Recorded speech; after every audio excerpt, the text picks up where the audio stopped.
Bon matin. Je vous fais une petite capsule ce matin, en fait aujourd'hui, en ce jeudi, parce que je suis absente toute la journée.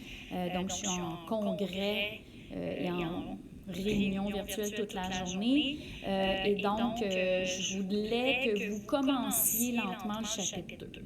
Donc, sans trop vous demander, être très exigeante là, sur le nombre d'exercices à faire. Ce que je veux, c'est que vous commenciez à faire la lecture des premières pages du chapitre 2. Donc, il y a 3 pages à lire qui concernent les ions et les liaisons entre les atomes. Donc, c'est vraiment une introduction. La semaine prochaine, on a toute la semaine pour vous expliquer dans le détail comment se lient ces atomes-là et comment les dessiner selon le type de liaison, parce qu'il va y avoir 2 sortes de liaisons. Généralement, c'est des liaisons qu'on appelle ioniques, et on va commencer par ces types de liaisons-là, qui sont, dans le fond, c'est ça la majorité des liaisons qui existent entre les atomes. La liaison ionique a le mot ion dedans, donc c'est la première chose que l'on va voir. À la prochaine diapo, je vais vous expliquer qu'est-ce que c'est un ion. Et ensuite, on parlera de liaison ionique et de comment ça pourrait se combiner ces atomes-là. Avant d'arriver à qu'est-ce qu'un ion, j'ai mis en haut ici une petite définition sur les liaisons chimiques. Donc, les liaisons chimiques, c'est évidemment l'association d'atomes, la liaison entre atomes pour former une molécule avec ses propriétés personnelles, ses propriétés propres à elle. Donc, chacun des atomes pris séparément ont des propriétés à eux, mais lorsque je les attache ensemble, lorsqu'ils se lient ensemble, forment ce qu'on appelle une molécule ou un composé chimique qui a ses propriétés à lui. Donc, les combinaisons possibles entre tous les atomes du tableau périodique sont immenses. Encore en 2021, on trouve des nouvelles molécules et des nouvelles combinaisons. Fait qu'écoute, il y a un monde infini de possibilités de liaisons chimiques. Et qu'est-ce qui se passe réellement, là, grosso modo, lorsqu'il y a une liaison chimique? C'est que les 2 atomes vont se échanger des électrons ou vont partager des électrons. Donc, c'est réellement en lien avec les électrons. Je vous en ai parlé lorsqu'on a fait le modèle de Lewis. On dessine seulement les petits points de valence, on appelle ça les électrons de valence, les électrons sur la dernière couche. Donc, pourquoi on dessine que ces électrons-là? Lewis a trouvé l'utilité, en fait, de dessiner que ça pour comprendre beaucoup plus facilement comment ils interagissent entre eux et pourquoi ils sont compatibles. Donc, on parlera compatibilité. Mais ici, transfert et partage d'un ou plusieurs électrons, c'est à la base des réactions chimiques. Donc, on a découvert que tous les atomes du tableau périodique, presque tous en fait, tous ceux-là que j'encercle ici avec le curseur, sauf ceux-là ici. Ceux qui sont dans la dernière colonne, on les appelle les gaz nobles. Donc, les gaz nobles, c'est les gaz inertes. Et ceux-là ne feront jamais de liaison, ne partageront pas d'électrons, ne donneront pas d'électrons, ne prendront pas d'électrons d'un autre atome. Donc, on a découvert que ces éléments-là dans la nature se trouvaient toujours tout seuls. Et même si on les forçait à réagir avec un autre contenu, un autre produit chimique, un autre élément, une autre substance, ça ne fonctionne pas. Même si on brasse bien fort, même si on fait chauffer, même si on met sa plaque chauffante, on met dans le four, on donne de l'énergie pour que la réaction se produise, ça ne fonctionne pas. Donc, ces éléments-là, qui sont ici, qu'on appelle les gaz inertes, veut dire qui ne réagissent pas, sont tout le temps très stables et donc sont tout le temps, on les appelle les éternels célibataires du tableau périodique. Ils ne sont jamais couplés avec d'autres atomes. Par contre, tous les autres sont considérés comme instables. C'est-à-dire que les couches électroniques sont remplies, mais pas au complet. La dernière couche n'est pas pleine. Parfois, elle ne contient que 1 ou 2 électrons. Parfois, elle en contient presque 8, mais elle n'est pas tout à fait pleine. Elle en contient 6, 7, 8. Donc, comme la couche n'est pas remplie, l'atome cherche à combler sa couche. Parce que lorsqu'il comble sa couche, il est plus stable et ressemble au gaz inerte qui est plus près de lui. Donc, si je prends par exemple, mettons, le phosphore, qui est dans la famille 5, avec 5 électrons de valence, pour se rendre à 8, il en manque 3. Donc, il pourrait donner 5 parce qu'en dessous, sa couche est pleine, ou il pourrait aller en chercher 3 pour compléter à 8. Mais c'est ça qui va faire la famille 5, comme celui du phosphore ou celui de l'azote, vont aller chercher 3 électrons pour ressembler au gaz net le plus près. Même chose pour la famille 6. S'ils en ont déjà 6 des électrons de valence, il en manque juste 2. Donc, eux vont faire ce qu'on appelle des 2 liaisons chimiques pour aller chercher les 2 électrons qui leur manquent et ressembler au gaz net le plus près, qui est le néon, qui lui est stable. Le fluor, même principe. Le fluor étant dans la famille 7, il a 7 électrons de valence. À 7 électrons de valence, la couche est presque pleine. Donc, il y a 3 doublets complets si on prend le modèle de Lewis et 1 électron célibataire. Un électron célibataire, il manque juste de compléter ce doublet-là. Et s'il va se chercher un électron supplémentaire, il atteindra sa couche pleine et ressemblera au gaz net le plus proche, qui est le néon. Quand je dis ressemblera, c'est parce qu'il a présentement 9 électrons, puisqu'il est du numéro 9. Rappelez-vous que le numéro atomique correspond au nombre de protons et d'électrons. Donc, il a 9 électrons total. S'il va s'en chercher un de plus, il est rendu à 10 électrons. C'est pour ça qu'il va ressembler au néon avec ses 10 électrons. Voilà. Donc, je passe à la seconde diapo pour vous expliquer avec des images, dans le fond, qu'est-ce qu'un ion, le mot ION, ion, qu'est-ce que c'est? Alors, la définition même d'un ion, c'est un atome, mais qui porte une charge électrique. Donc, tout simplement ça, c'est un atome comme le carbone, l'hydrogène, l'azote, mais au lieu d'être juste neutre, comme d'habitude, un atome est toujours neutre, il possède toujours autant de protons que d'électrons sur les couches. Fait que les plus annulent les moins. Et la matière est neutre.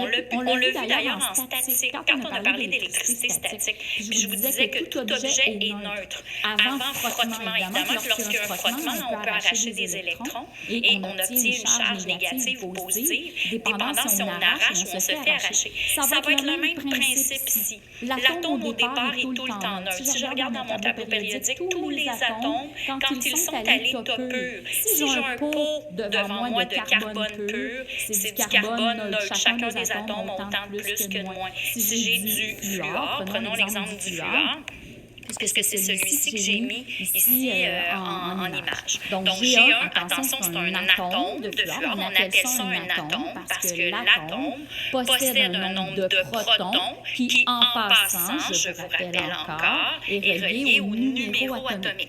Donc, comment je fais pour savoir que le fluor a 9 protons et 9 électrons qui sont bien distribués sur les couches, si on a un modèle Rutherford-Bohr? Donc, c'est avec le numéro atomique. Fait que 9 protons, 9 électrons.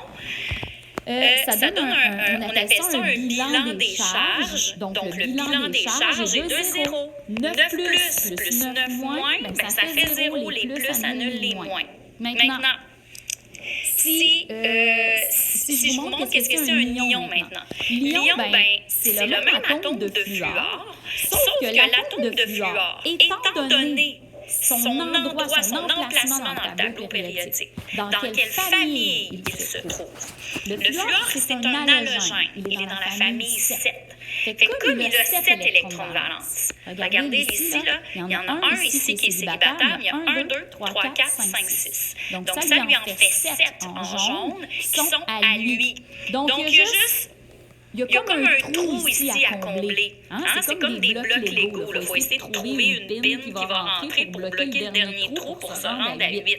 Parce qu'il y avait 8 trous, puis il en reste un à combler. Donc, ici, il en manque un. S'il va chercher un électron lors d'une réaction chimique quelconque, c'est-à-dire lorsqu'il est en présence au même endroit, dans le même bécher ou dans le même atmosphère ou le même environnement, lorsqu'il est en contact avec un donneur quelconque. On parlera tout à l'heure de qu'est-ce qui est donneur et receveur. Mais s'il est en présence d'un donneur, lui, il y a un électron qui est bien content. Lui est comblé. Okay? Il ressemble au gaz inerte le plus près. Il est maintenant stable. Et il n'est plus appelé ion. Excuse-moi. Il n'est plus appelé atome. Il est maintenant un ion. Il est maintenant un ion parce qu'il n'est plus neutre. Il a 9 plus dans son noyau. Ça ne change jamais. Le nombre de protons dans le noyau ne varie jamais. C'est ce qui fait l'identité de l'atome et ça ne changera jamais. Par contre, il est rendu avec 10 électrons. Il en avait déjà 9, mais il était d'en chercher un autre. Lorsqu'il se lie, le fluor a tendance à porter une charge électrique de moins 1. Pourquoi? Parce qu'il a un électron de plus. Donc, il est chargé négativement parce qu'il acquiert des électrons, il va s'en chercher en supplémentaire. Donc voilà pour le fluor. Et ça serait la même chose pour les autres atomes. Je passe à la diapo suivante pour vous montrer tout l'ensemble du tableau périodique, chacune des familles, et quelle serait la tendance de chacune des familles à porter telle ou telle charge. Donc, est-ce que c'est une charge, est-ce qu'ils vont tendance à donner ou tendance à recevoir? Donc là, je vous montre le fluor comme exemple. Le fluor a tendance à prendre. Donc, voyons les autres familles. Donc, c'est un tableau qui regroupe finalement toutes les tendances à soit gagner ou perdre des électrons. Donc, je vous rappelle que tantôt, on a fait le fluor. Fait que moi, j'ai été dans le détail avec le fluor et je vous ai dit que le fluor avait tendance à gagner un électron. Okay? Donc, vu qu'il a tendance à gagner un électron, le fluor va avoir tendance à être F-1. Voilà. Donc, ça serait l'ion de fluor. L'atome de fluor, c'est F, avec 9 plus, 9 moins. Mais comme il est dans la famille 7, ici, le nombre d'électrons de valence, c'est selon son numéro de famille. Je vous rappelle, regardez, 7A, donc, nombre d'électrons de valence, correspond à 7. Donc, comme il en a 7, il est quand même proche de 8. 8 étant le but ultime de tous les atomes. L'objectif, c'est d'être comme les gaz inertes. C'est d'être stable et avoir les couches pleines, avoir la couche remplie. Donc, le fluor, il en manque un. En allant chercher un électron pour se rendre à 8, on comprend qu'il va gagner un électron et sera donc négatif. Quand on gagne des électrons, on devient négatif. Donc, sous ce même concept, si je parle de la famille 6, qui est l'oxygène, vous allez vous apercevoir que l'oxygène, lui, il en manque 2. Fait que comme il lui en manque 2, parce qu'il en a 6, il fait partie de la famille 6, il va avoir tendance à gagner 2 électrons. Donc, pour l'oxygène, on pourrait dire que son ion serait O-2. Donc, voilà l'ion d'oxygène, O-2. L'azote, maintenant. L'azote, il est dans la famille 5. C'est dans la famille 5, 5 électrons de valence. Il pourra en prendre un ici, en prendre un là et en prendre un là. Donc, s'il va s'en chercher 3 électrons, on dira que l'atome d'azote devient un ion N-3. -3 parce qu'il va chercher 3 électrons. Des électrons, c'est négatif. Donc, voici pour cette section ici. La section qui est là, la famille 5, 6, 7, sont tous des receveurs d'électrons. Pour ce qui est de la famille 4, OK, celle-là, je la laisse au centre ici. On en reparlera de celle-là, mais évidemment, comme elle est dans le milieu, puis elle en a 4, elle pourrait donner 4 et devenir, elle donne 4 électrons et devient plus 4, ou aller en chercher 4 et devenir moins 4. En fait, ça va dépendre avec qui elle va se lier. Donc, si l'autre atome a vraiment, on appelle ça une électronégativité, on reviendra avec ce terme-là. Donc, s'il a une électronégativité vraiment très, très élevée, il va avoir tendance vraiment à arracher les électrons. Et donc, le carbone, lui, qui n'est pas très réactif, qui a 4 électrons, donc il y a 4 liaisons à faire, va s'en débarrasser. Mais on reparlera de l'histoire de la famille 4, qui sont un peu particuliers, puis ont tendance aussi à faire des liens différents. Je vous amène maintenant au 1, 2, 3. Donc, c'est l'inverse de la famille 5, 6, 7. La famille 1, 2, 3 vont avoir tendance à donner des électrons. Et pourquoi ils vont en donner? Bien, le lithium, par exemple, qui a seulement un électron de valence. Donc, vous voyez qu'il y en a un. S'il y en a un, pour se rendre à 8 et ressembler, regardez là, okay, le gaz inerte le plus près, c'est le néon. Pour passer de 1 électron de valence à 8, il faudra en chercher 7. C'est bien trop d'ouvrage, là. C'est bien trop d'ouvrage à aller chercher cet électron. Chaque liaison, rappelez-vous que ça demande de l'énergie. C'est une dépense énergétique, de l'énergie chimique. Donc, cette énergie chimique demandée est énorme. Il ne fera jamais ça. Le lithium n'est jamais un receveur d'électrons, mais s'en débarrasser de cet électron-là, par contre, c'est-à-dire le donner à quelqu'un qui voudrait bien le recevoir, et on le sait qu'il veut les recevoir, là. N'importe quel atome de la famille 5, 6, 7, en même temps, même 4, 5, 6, 7, pourrait être intéressé à avoir ces électrons-là. Donc, il s'en débarrasse, il perd un électron, et quel serait maintenant l'ion lithium? On dira qu'il va être Li+. Donc, l'ion de lithium devient Li+1. Parce qu'il a donné un électron. Rappelez-vous qu'un électron, c'est négatif. Si je perds des négatifs, ben j'ai plus de protons que d'électrons. Je suis en manque d'électrons. Donc, c'est pour ça qu'il serait Li+. Le beryllium, en passant, je vous rappelle que le lithium, s'il perd son électron, là, il ne se retrouve pas tout nu, là. En dessous, il y a une autre couche qui est pleine. Donc, lui, il va ressembler aussi au gaz inerte le plus près, sauf que c'est le gaz inerte de la couche d'avant, parce qu'il perd une couche. Fait que le lithium va ressembler plutôt à l'hélium. L'hélium qui est dans la première période et qui a une couche pleine à 2. Donc, on appelle ça, en réalité, le fait de vouloir compléter la couche et ressembler au gaz inerte le plus près en complétant la règle de l'octet. La règle de l'octet, ça veut dire compléter sa couche à 8. OCT, le préfixe octo, veut dire 8. Donc, compléter sa couche à 8. Si vous voyez ça dans les exercices, octet veut dire compléter à 8. C'est juste que pour le lithium, par exemple, le beryllium, ben eux, ils vont se débarrasser d'un électron ou de 2 électrons pour le beryllium et donc vont ressembler au gaz inerte le plus près qui est l'hélium, qui lui a 2 électrons de valence. C'est exceptionnel puisque c'est sur la première couche qui a seulement 2 électrons puis elle est pleine. D'habitude, c'est 8 puis c'est plein. Là, une couche, c'est plein à 2. On appelle ça la règle du doublet. Donc, si vous voyez passer la règle du doublet, D-O-U-B-L-E-T, c'est exceptionnel à quelques atomes seulement qui, eux, en se débarrassant de leurs électrons, ont une couche pleine à 2. Voilà, c'est juste eux. Mais tout le reste du tableau périodique vont avoir une tendance à compléter la dernière couche à 8. Là, je sais que vous allez me dire, il y a des atomes super gros, comment ça se fait que la dernière couche est encore à 8? En fait, il s'agit d'une sous-couche. Ce sont des orbitales électroniques. Et quand on arrive aux atomes plus volumineux, plus complexes, là, on a les orbitales qui rentrent en ligne de compte et vous verrez ça un peu plus tard parce que c'est tout de même très complexe. Ça ne fait pas partie du programme de 4, malheureusement. Mais pour ceux qui seraient intéressés, je pourrais vous trouver l'information et vous montrer qu'est-ce que c'est en réalité, ces espèces de sous-couches-là que l'on remplit.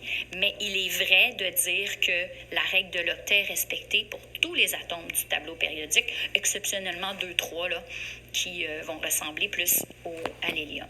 Donc, voilà pour qu'est-ce qu'un ion, de quelle manière vont réagir les atomes en donnant ou en recevant. Ça, c'est important. Tendance à donner pour la famille 1, 2, 3. Tendance à recevoir pour la famille 5, 6, 7. La famille 4 est entre les deux. Ça va? Fait qu'avec ça, vous serez en mesure de faire les exercices que je vous demande de commencer en ce jeudi dans votre cahier observatoire.